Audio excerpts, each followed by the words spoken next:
It's the internet, you're busy, so let's do this. Welcome to the GamesBeat Summit podcast. This is your podcast where we decide everything in the world of games so you don't have to. I'm your host, Jeffrey Grubb. With me is Mike Minotti. Hi, everybody. And also Stephanie Chan. Hi. In today's episode, we're going to be talking about news, some games that we've been playing, and the future of the maker genre. Think Super Mario Maker there.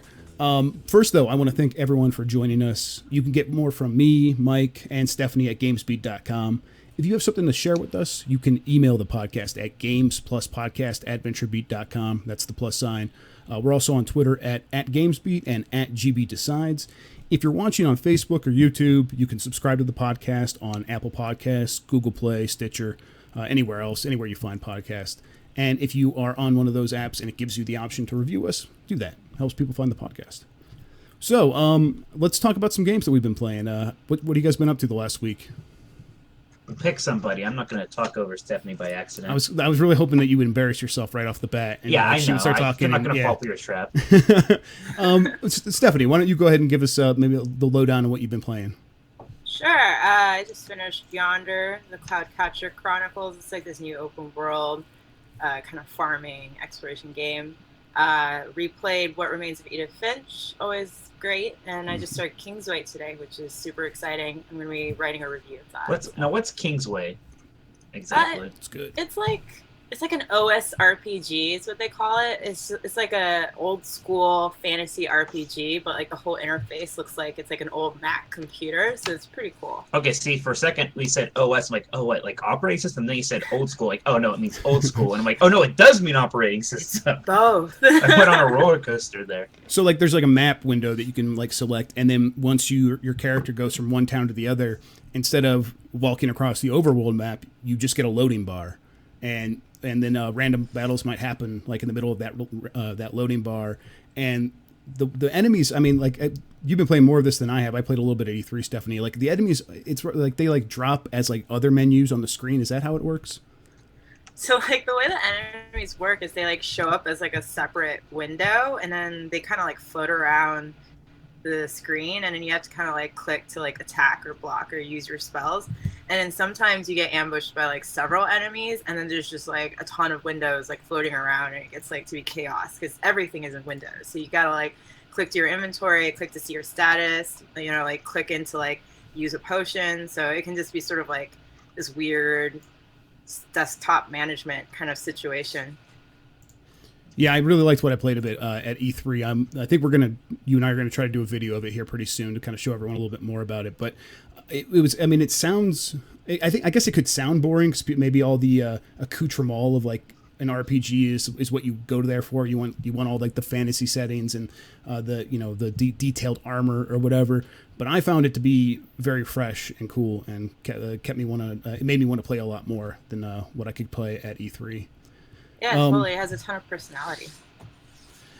Edith Finch, what did you think of that? I haven't touched it. I keep going back and forth on whether or not I'm going to play it. Sometimes I really enjoy these kinds of games where it's like, walking around the world and seeing a story. But what do you think? I loved it. This is the second time I played it, so I sort of revisited it. It's like a fairly short experience, depending on how much time you want to spend exploring the house. Like, sort of on the surface, it's kind of like walking similarity, but like you basically go into these mini stories that are a lot shorter, and each one has like different mechanics. Like there's one where you're like you have to sort of control a character in a dungeon while also like doing another task with your other hand. So it really does some very fresh, innovative stuff with the mechanics. And you have one more game, but I think we'll come back to you before we're done. Mike, you just did a review of Splatoon 2. Yeah, you've been playing it too. I have, yeah. Yeah. Thanks for reminding me. I forgot. Yeah, you're welcome. I didn't want you to forget. Yeah, Splatoon 2 is great. I mean, it's very much, it's a lot like Splatoon 1, obviously, but it's not kind of the Splatoon 1.5 that I think some people were worried about. It definitely still feels like a full sequel. The single player campaign is completely new and fun, and I kind of like went on for Splatoon 1 about how much I like the single player campaign, largely because I feel like people don't talk about it that much for whatever reason, because I guess it's marketed as a multiplayer thing. But yeah, I love Splatoon 2 single player. I love the kind of the level design, the weird sort of like I don't know. Just like the way you have to find levels and Yeah. a little. I don't know. It's just it's weird because like you expect it to be a filler thing and it's not a filler thing. Yeah, and I think you're right. It's definitely a full sequel as long as you take into consideration that single player campaign, which you have to. It's crucial and new, and there's there's a lot of interesting stuff in that level design. Right. Well, then the other big thing is Salmon Run, the horde mode, which is a pretty big and cool addition. Right. Especially once like you're gonna have like that'll be best when you're literally playing it with friends on their Switches, like in the same room with you. And playing online with strangers is fine. That's gonna be really neat that way. I think in LAN mode you could play it at any time, but if you do go play it online, it's at certain points. Right. Yeah, that's the only like weird negative about this game. It's just these kind of stupid, weird decisions. I mean, when me and you were playing, we were getting very frustrated trying to just play the game together because you need the app, which comes out when the actual game comes out, to group up with people. So maybe that problem won't be as big a deal when the app is out, but I still think it's bizarre that you need to use outside software on a different platform in order to group up in a game. Yeah, like there just wasn't even the option, which was weird. So, yeah, weird gaps in the features that I guess you could expect from Nintendo, but it's also you can't really forgive them. Right.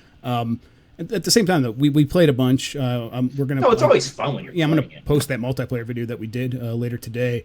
It was a blast still, even when we were getting split up and having to face off against each other. It was still a ton of fun. And it really is just like another game that shows how cool like the Switch basic idea is. It's awesome having this game like portable, maybe like, and not just like, well, you can play the single player mode portable. Maybe you can play a multiplayer whenever you want. Super runs great in the handheld mode. It's easy to control in the handheld mode. Yeah, I think I will stick with this Splatoon even further and even longer than I did the original, just because of having it all the time. It's a digital game. It's on a system you actually like. Yeah, exactly. Steph, are you considering this game at all? I mean, I know you've been playing Zelda for a while there, and now you're playing some other stuff. Are you going to get another game for your Switch? This is break your nose shooter rule. It's kind of a little bit more fanciful. Yeah. Yeah, I mean, Splatoon is such a cool look, though, and I think, Mike, you and I played a little bit of Splatoon 2 at E3, and that was pretty fun, even though I was, like, horrible at it. But I guess that's an excuse to get it so I can get better. There you go. Get good. I do. I love the weird, like punk street art meets pop idol culture meets, like, life aquatic aquarium stuff. Like, it's just so bizarre. Yeah, meets fish puns. Yeah, the puns. Carp. It's the one I kept saying. Yeah. Right, that's what I like. It manages to be so punny and kind of weird, but like also still be like cool in a weird way. Yeah, it's cheesy and hip at the same time. It's a hard balance to strike. It's a cool dad. Yeah, exactly. Cool dad. As cool as like we're like able to call something cool anymore, I guess. Yeah, you're right. We don't know what cool is, but no, I'm sure I don't. I'm positive I don't. But for me, I love it. Yeah, it seems very hip. I think the only other thing I would say is that I about that single player campaign, it's not just the bosses, which I think the first game, like the boss fights, were the big standout. Each level has its own unique stuff. Like it'll focus in on like these rollers, for example, that you shoot and they unfurl and become bridges or ladders. And you do that and you're like, okay, it's going to be just for the platforming. But then they like mix it into the combat and you're taking out groups of enemies by flanking them. It's kind of like playing through the like the more linear 3D Mario games like Galaxy or 3D World. It's kind of like that level design, except it's primarily a shooter. There's still like all the stuff going on. It's just like classic Nintendo stuff that I love. Yep, totally. That's kind of all I've been playing other than PUBG, and I'm not gonna do that again. At least not this week. You mentioned it already, so it counts. Yeah, exactly. I got it on there. That's all that matters. Stephanie, though, you also played Yonder. What is this? I'm completely lost on this one. It's I don't think there has been like that much buzz about it, but it's basically like this open world, like adventure-y. It's like a very light, casual experience where you're running around, and it's like very beautiful. But it's sort of meant to be like a relaxing experience where you can like have a farm and you can like, find animals, and like there's a lot of fetch quests, a little bit too many fetch quests, but it's pretty fun. It's good for people who want to just kind of unwind, and like run around, and there's kind of like a cool social aspect to it where you can like leave geocaches for other players in like different areas of the map, like in caves. Like there are a lot of little caves you can explore. So that's it's like pretty fun. I was playing it for a review that went up, I think, yesterday. So pretty enjoyable, but like nothing super new. What platform is it on? It's on PS4. I'm Okay. trying to think if it's on anything else. I think it's on PS4 and Steam. Okay. See, I still have Stardew Valley in my pile of shame, so I need to hit that up. Before I'm waiting for Oh, Switch Stardew version. Valley. Yeah, I guess I'm waiting for yeah. the Switch version now. I bought the game and then I was like, I'm probably still going to wait for the Switch version, and that's where I'm at right now. But do you have more time now that you've beaten Trails in the Sky, Mike? Oh, sorry. Yeah, you zoned out yes. there. Yeah. Well, I got an email real quick. I was like, oh, I can read this real quick while Jeff's saying something stupid. Trails in the Sky. Yes, I beat Trails in the Sky second chapter, which is kind of this RPG series. They're fantastic. The kind of cool thing that they do is that it's very much a classic RPG. You're walking around, you go into towns. There's, it's a kind of a fantasy thing. There's magic. There's, battles with turn-based combat. Cool thing about this game is like it's populated about as much as like your classic 16-bit RPG, but like every NPC has a name and maybe some kind of personality, and their dialogue will change after pretty much every big event. So like it is kind of fun just like go around and talk to people. It's basically a game where like the localization is just so good. It's almost the reason why you like it, and like the combat is good and all that stuff. That's what's great about it. And yeah, I just really like this. I've been playing a lot of Japanese role-playing games last few years. I've kind of been like bucket listing off a lot of the big ones, like your Suikoden's and stuff like that. I was kind of a little skeptical of Trails in the Sky first because it's not like a classic necessarily. It's not quite that old, but you always hear people go on about it, and it's funny because like the first one is like this 30-hour. It doesn't feel like a prologue as you're playing it, but it kind of ends up being a prologue to the second one. Second one's like it's a much bigger. It took me about 70 hours to beat. Like the story really ramps up. It was great stuff, but I'm in this I'm like almost anxious now thinking about like how I continue on with this series because you have the third chapter, but it's more of like it's like a spin-off thing. It's not important to the story, but it's basically like, hey, do you like these characters? Look, here's like us wrapping up their stories or loose ends and all that stuff. I'm like, ooh, I kind of want to see that.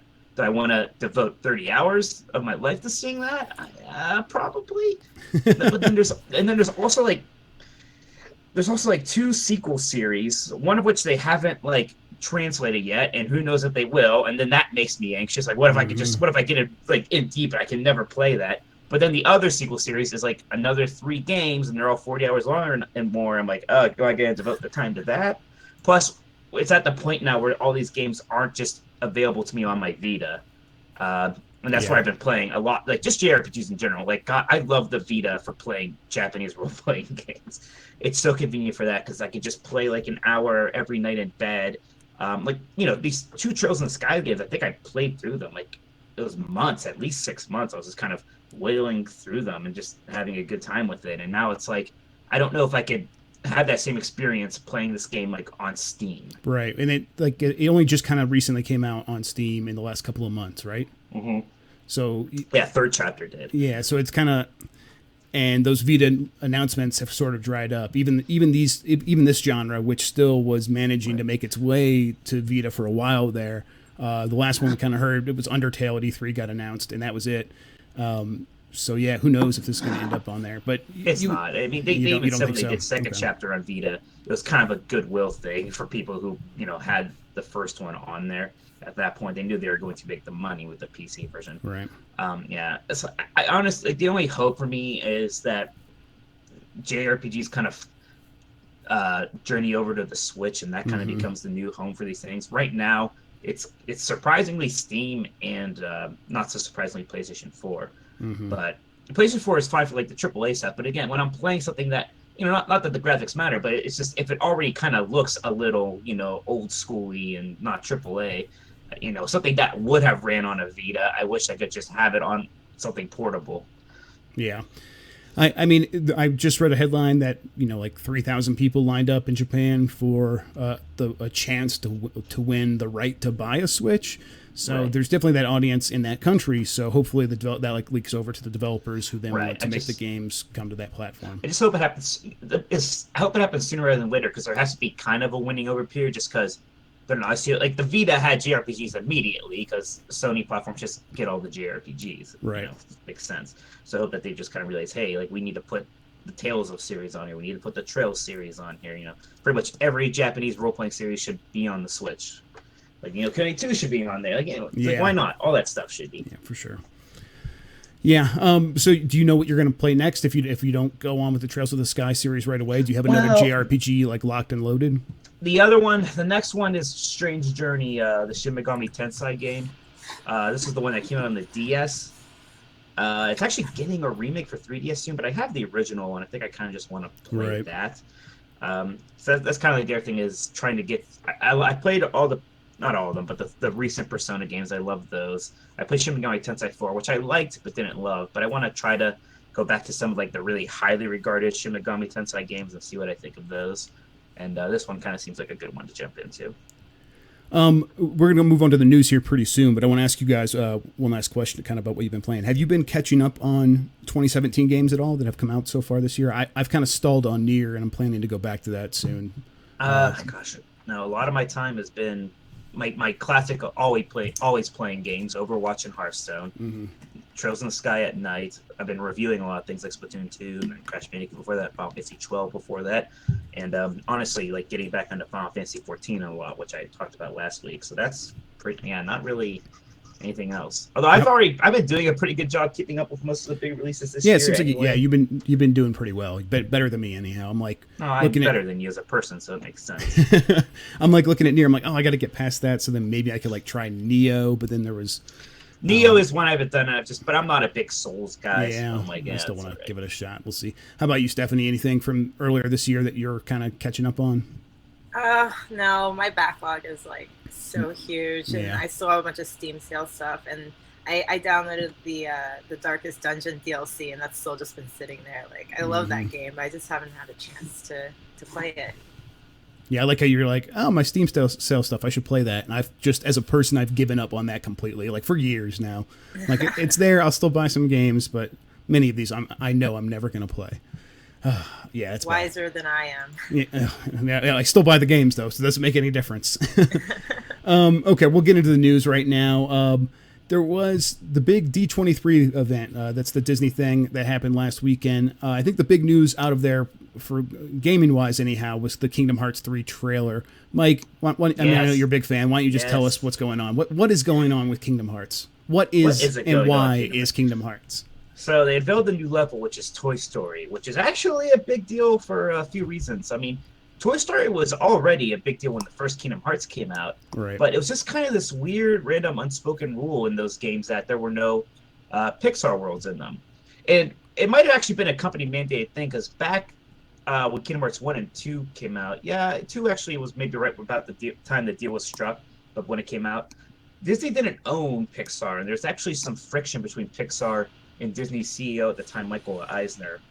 And it was kind of looking like once the contract was done, which was right before Ratatouille was going to be like the first maybe not Disney one. Pixar might not necessarily be a Disney thing anymore. But then when Eisner left, Bob Iger took over. This was, I think, around 2006, somewhere around there. Like one of the first things they did was bought Pixar for like billions of dollars. Right. But even since then, with all like the portable games, we haven't had any Pixar worlds represented in Kingdom Hearts, which does all the Disney stuff, even live action. We've had Tron for kind of lab, but not Toy Story. So getting a Toy Story in there, it's a signal that like all Pixar is game now, and that one of the big Disney things is in there. And the other cool thing is just that it's like this landmark moment where, wow, look, like the video game version of these Toy Story characters looks just about as good as like how they look in the movies. It's incredible. Right. They look like it's like looking at Woody and Buzz, like the way, like not even how they look, like they're even animated super well. Gosh, and it's just also cool. Like again, I can't get over this. This is a action Japanese role playing game where Donald, Goofy, Woody, and Buzz are in your party. Yeah, it's incredible to me. Yeah, I mean, it's been around for years, and I really, really don't like the first game. That's the only one I've played. But you're right. The concept, hater, I know. It's really bad. But the concept, concept itself is still phenomenal. It still really is kind of shocking that it even exists in the first place. It's so surreal. Yeah. And I mean, we got to see some of the combat. It's like super flashy to the point where some people are almost worried. Like, is it going to be all flash over substance? Like, is attacking with your sword still going to be like important? But I'm assuming they're just kind of focusing on the flashier bits for the trailer. But yeah. I mean, he's doing things like jumping into giant robot mechs for a bit and shooting missiles out of them, and like summoning giant weapons out of thin air that like get bigger as he swings them around. Stuff. I mean, it looks slick. So 2018 is it really going to make 2018? That? Yeah. Let's say late 2018, but they said 2018, which, you know, some people were like, oh, this isn't coming out until 2020. So, you know, all these things always be delayed, but I'm feeling it. You know, it's about time. They finished Final Fantasy 15. They can do anything. I mean, they can do anything. Well, I mean, this is the project right now, right, for all those guys. I think Final Fantasy 14: A Realm Reborn having, you know, they had to basically remake that game. Right. So there go your resources. Delayed a lot of stuff. I know that he did an interview, right, saying what happened, right? Is this what he said, that this is what got in the way? He kind of says that about 15 at least. It's pretty heavily implied. He very recently he did an interview where Tetsuya Nomura, the director, he was kind of blaming the engine change because I think they were using like their in-house engine, then they changed to Unreal Engine 4, which I actually think was probably a good thing in the long run. It's probably actually made development work faster after that point. But yeah, I think, you know, Square Enix has never been great at like allotting resources for their AAA games, but this, you know, is the project right now. This is the all hands on deck. After this, it'll be the Final Fantasy 7 remake, I'm sure, and so feel good about it. 2018, it's happening. Moving on, RuneScape, the old school RuneScape, is coming to mobile. Did any of you guys ever play RuneScape? It's a game I still had a little cousin who like RuneScape was life for him. Yeah, there's a lot of people that feel that way. None of us. I think it was one generation below us. Yeah, maybe. It was like kids who didn't have any money, who parents wouldn't let them play World of Warcraft, were playing a lot of RuneScape. Yeah, exactly. And it's been around since before World of Warcraft, like a couple of years before that.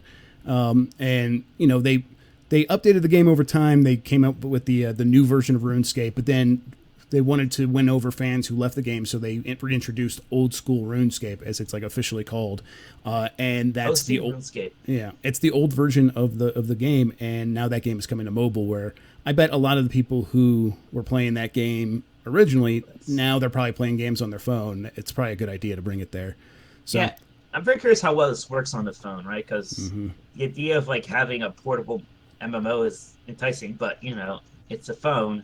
It doesn't have buttons, and if there's any genre that requires the use of a lot of buttons, like as much fun as I like playing, you know, I have playing Final Fantasy 14, I probably have like 25 different like inputs I need to use at any time, probably maybe closer to 30. So trying to replicate that with, you know, a touchscreen with, you know, that has like what, 2, you can tap here or tap there, I don't know.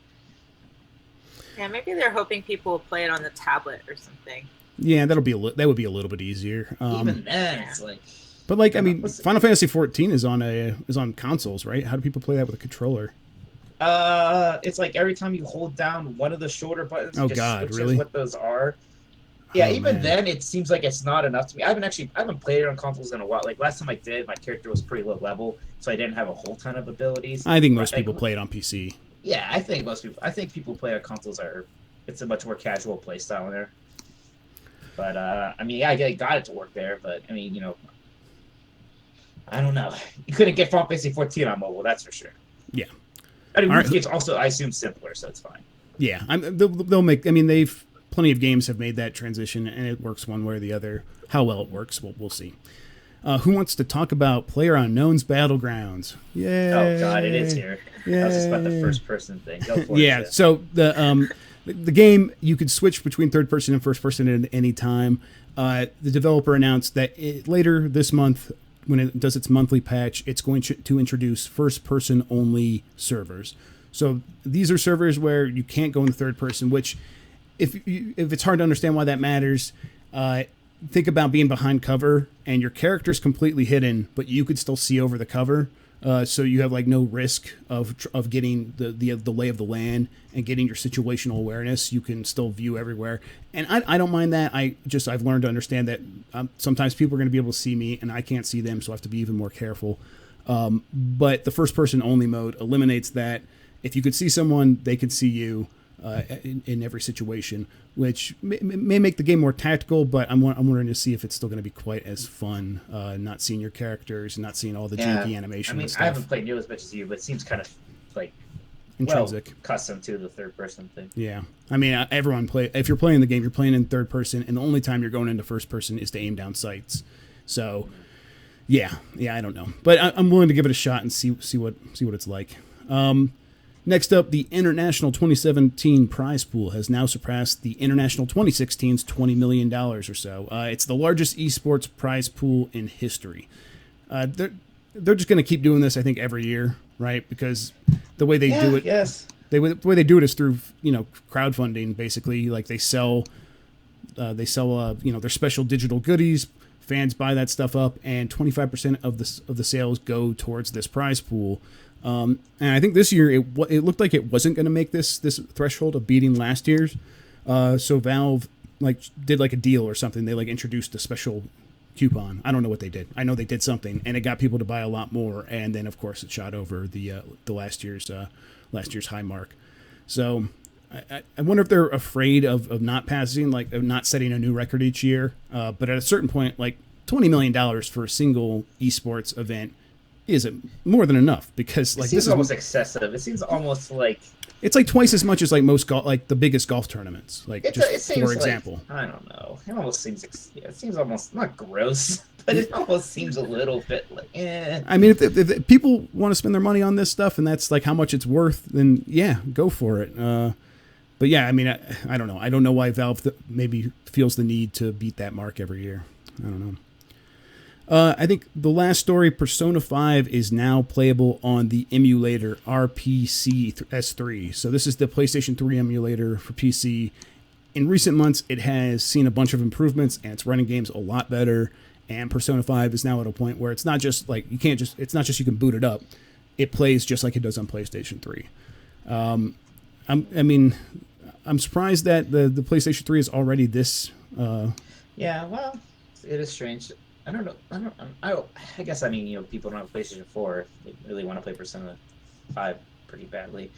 But right. I mean, the PlayStation 3 version is worse. Even though it's later on PC, I'm sure maybe it runs a little better, even still. I don't know. Yeah, I just think it's. I mean, once the demand's out there, people find a way to get these emulators to run a lot better, which may explain why the original Xbox is still There's a game that'd be good on the Switch, huh? Yeah, for real. I mean, is that going to happen? Persona 5 Golden? Maybe. They are making some kind of Shin Megami Tensei game for the Switch. They announced that forever ago. Yeah, I hate how the Nintendo consoles always get all the off-brand. I mean, I know Shin Megami Tensei was the original series and Persona's the offshoot, but at this point, Persona's the marquee not so title. Much anymore. Yeah, at this point, Persona is very much the. It may be almost all of JRPGs at this point, except for maybe Final Fantasy. Still, I don't know. Yeah, I do think that's going to do it for the news, though. Anything else, guys? Anything else we should talk about? No, I think we're good. Yeah. All right. In that case, we are going to go to a break, and when we're back, we will be talking about how fans are stepping in to take over the maker genre that was started by, well, maybe not started, but most recently exemplified by Super Mario Maker. We're going to get into that real soon. We'll be right back.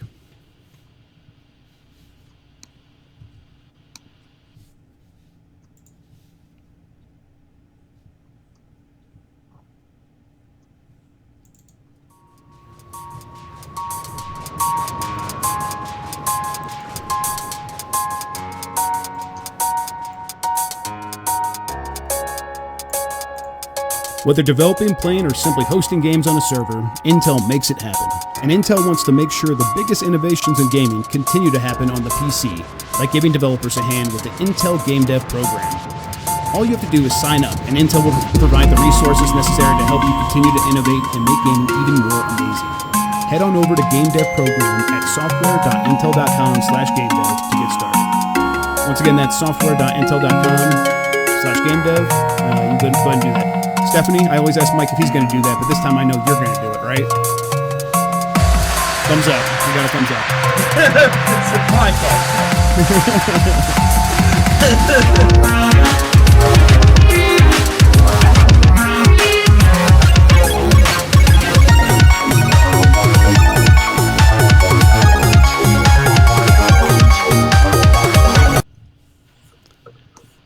Okay, and we're back.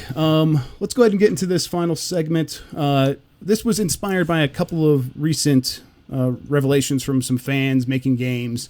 The one is Mega Maker. I think it's mega-maker.com. Is that right, Mike? So I downloaded it, but I don't remember the URL. And the other one is basically a Super Mario 64 maker. I'll try to post links in the show notes. They'll also be in the show notes on They're still up. Podcast. Yeah, as long as they're still up on the podcast post for this episode on GamesBeat.com. Essentially, though, I mean, Mega Maker enables you to make your own Mega Man levels and share them with others. And Super Mario 64 Maker is a similar kind of thing where you're just placing familiar obstacles and elements from Super Mario 64 in a 3D space to create your own courses. I guess my big question here is, why are fan developers the ones that have to be the ones to do this, especially after the success of Super Mario Maker on the Wii U?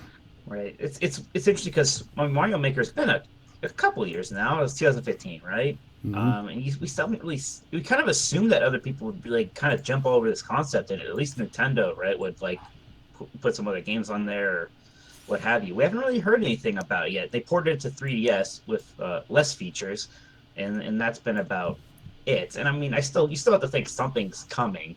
Right. It'll probably just a Super Mario Maker 2 on the Switch. But even then, it's like, why aren't other franchises kind of doing this? The interesting thing with Mega Man was that, I mean, you remember Mega Man Universe? Yeah, they were going to do this. They were going to do it. It had a weird art style, which was, a dumb decision. So, obviously people just want to look like regular Mega Man. But it was going to be like make your own 2D Mega Man games. It was like one of the last things that like they made a trailer for, and they had Inafune there like promoting it like right before he left, and like that whole Mega Man series went super dormant for a while. Right. But but this is basically kind of that concept, except it's the retro Mega Man look. And I imagine it's kind of easy for fans to make this game in a way because there's like what 8-bit Mega Man games. There's a lot of assets that you can just kind of take and make a little creator for, and people can make their own Mega Man levels. Pretty simple. Yeah, not simple. I'm sure it's hard to put together, but relatively speaking. Yeah, I always forget that Mega Man Universe game was kind of right there at the end of what we imagine as the era of Mega Man games coming out on a regular basis. Right. Remember, for a while it used to be a joke, like, "Oh man, more Mega Man," and now it's like, "Where's Mega Man?" Yeah, exactly. There are no Mega Man. But yeah, I mean, how about you, Stephanie? What do you think when you see developers not doing this and instead fans stepping in? I think it's like some developers want to create this really tightly curated experience, for the fans, and they're like a little afraid to like let them loose in like the world with the characters. But I mean, even back like with Warcraft 2, there were like the map editors, and you had like people putting together tower defense maps, and then like you said, now with the Mega Man levels editor thing, like it just seems like something that fans want to do, and I'm not exactly sure why devs are so reluctant to include that. I don't know, maybe it's like a technical thing, like it's difficult to include or something like that. Yeah, I mean, you're right. There was a time when level editors were in most games, not just like shooters, but like Tony Hawk always had like a level editor and stuff. Yeah. The advancements of Super Mario Maker it made it super easy. And kind of fun. The game itself was making levels at a certain point, which is something I don't think many of the other editors and game making tools that were built into consumer games ever really nailed. They never made it fun to actually build. Like, you had to dedicate yourself to getting good at it.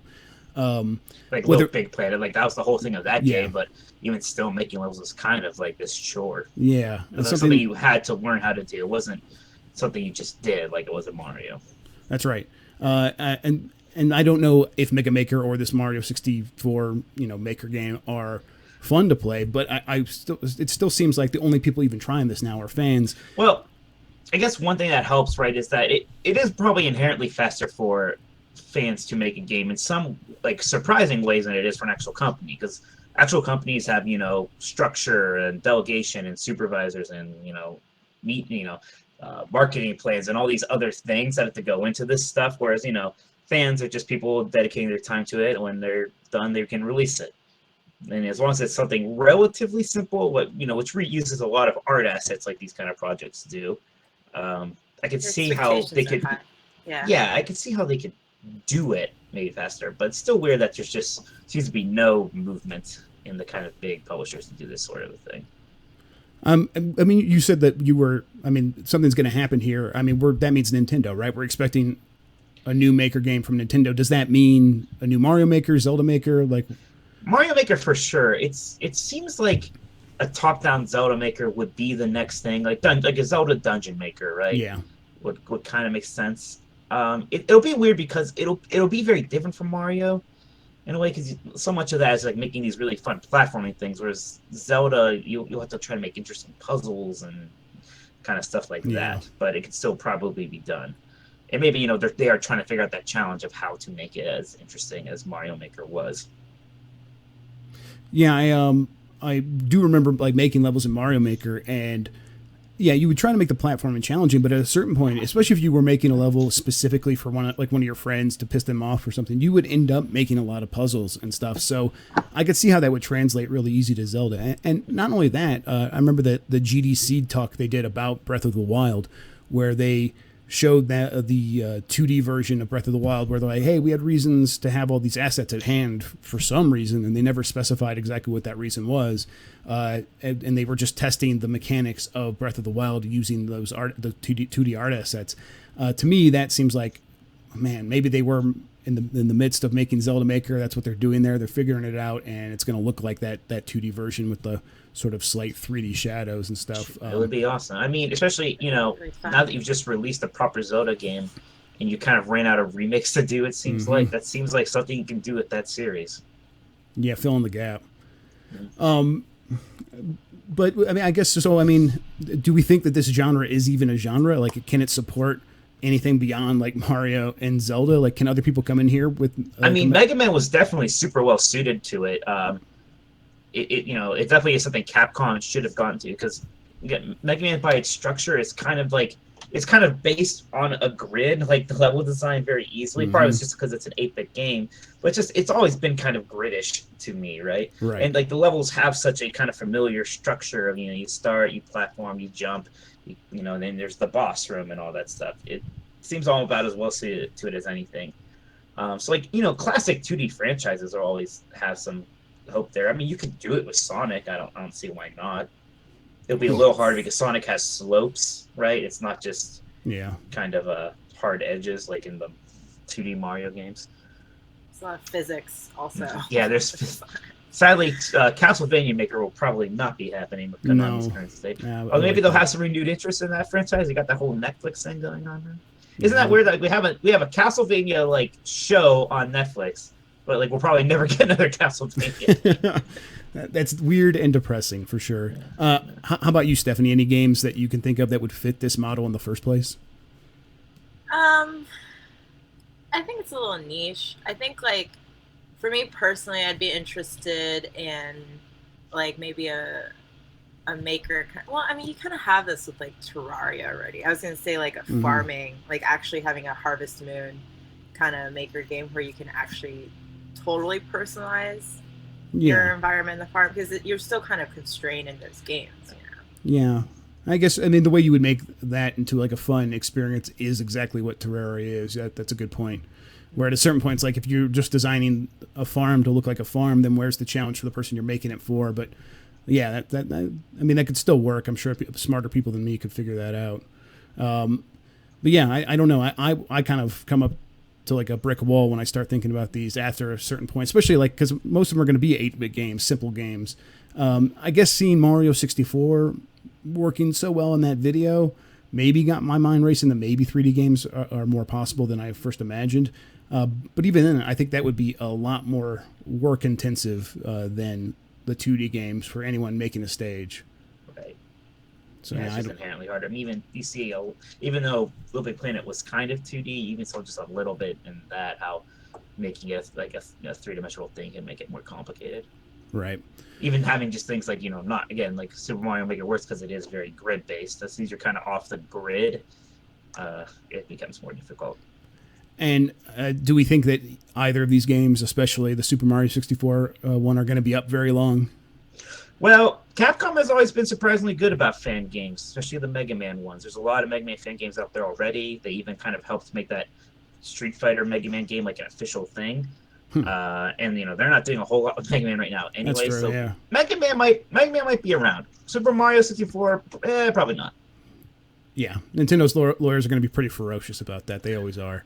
It's a shame. I'm going to download it though. I'll keep it on BitTorrent. We'll keep the dream alive. Well, they're out there now, so it's somewhere. Yeah, I still have that No Mario Sky game on my computer and a few other ones. Oh wow. Another Metroid 2 remake. That's somewhere. Right. Come get me, Nintendo. At least they actually had a reason for weighing that one down now. Yeah, now it makes a lot more sense. Yeah. Oh, they were remaking that game too. Yeah, they're doing the exact same thing. Okay. Yeah, so there could be. They must be working on a 16-bit version of Ocarina of Time. Also, that's why they took that down. Yeah, exactly. I don't know. Beyond that, I just think that I hope the fans keep doing this stuff. I hope they keep finding a reason to do it until the genre becomes something viable that other people are working in, until Nintendo follows it up with something else. Well, I really want Mario, just the original Mario Maker, on my Switch like right now. Right. I mean, it's because like the big franchise that it makes sense for, like a Mega Man, they have the fans that are going to want to do it themselves. So they almost kind of have to race against the fans in some way, and maybe they just know they can't. I mean, can Capcom make their own Mega Man Maker now? If this thing's out, it's already like pretty good. I mean, they need to just do the Sega thing. Sega's kind of set a precedent here. Hire biggest fan, let them make the game. I mean, Christian Whitehead's like I said, Mega Man's already done it before. They should just like say, hey, let's like help out, make this, let's polish this up a bit. Yeah, make it this an actual game. Like, totally. Why not? Why not? Like, what's I mean, I guess the support cost, maybe. I don't know. I mean, but at this point, they're doing so much of the work themselves already, swooping in and helping them out and turning it into something official and taking ownership of it. And it seems like a good idea. I don't know. I think we can wrap this up. Any final thoughts, guys, from you? No. Let's try to figure out how much of a weeb I'm going to continue to be. Maybe I should play a shooter. Maybe I should play Wolfenstein. I was going to say, play Wolfenstein. Come on, kill some Nazis already. Sheesh. I always feel like too, like maybe I should like read a book at night for like a month instead of like just another. We all know that's not going to happen. Yeah. No. Manga maybe. I don't understand how other people do anything else. I don't watch any TV shows or everyone talk about Game of Thrones. I'm just playing games. Yeah. Not that I'm complaining about it. I like games. Yeah, I would say I'm playing games, but I'm just playing just PUBG. Too much. Yeah. I'm like nearing 200 hours in it already. So. Oh. All right, kids. First of all, Stephanie, why don't you tell everyone where they can find you on the internet? Oh, at GamesBeat.com. What's that? Yeah, I don't know. Doesn't sound familiar. And how about on Twitter or anything like that, if you want to share? Oh, on Twitter, I can spell it out. I'm at Sweiju Chan, so that's SWEIJUCHAN. And you, Mike? Hey, I'm Mike Minotti. I'm also at GamesBeat. I'm on Twitter at Tolkoto, TOLKOTO, since we're spelling things out. I'm also doing the Exploding Barrel podcast every week. That's at ebpodcast.com. I was also on Too Old for This the past week. It's kind of another kind of geek culture podcast. That's Too Old for This. That's on all the iTunes or whatever and everything else. So yeah, bit of podcasting machine lately. And I am Jeff Grubb on Twitter. I don't have the podcast notes in front of me, Mike. So if you wrote something funny, I don't have it. I'm also. Oh man, I really did this time. You were Jeff Gruff, the crime dog. All right, that's pretty good. Yeah, I know. I'm sorry. Your precious jokes. Mm-hmm. I'm also posting some videos on YouTube every once in a while. YouTube.com/Jeffrey Grubb. We also have some videos up on YouTube as well as a site, youtube.com/VentureBeat. Like I said, we're going to have the Splatoon 2 multiplayer video there. We're going to try to get some stuff up for Kingsway. Check that out. Until then, we're going to go ahead and say goodbye. We'll get you guys next week. If you want, be sure to get a hold of us on Facebook. We might still have some Destiny 2 codes to give away. Go ahead, just comment on the video for this. We'll see if we can get that to you. Otherwise, thanks again. See you then. Bye.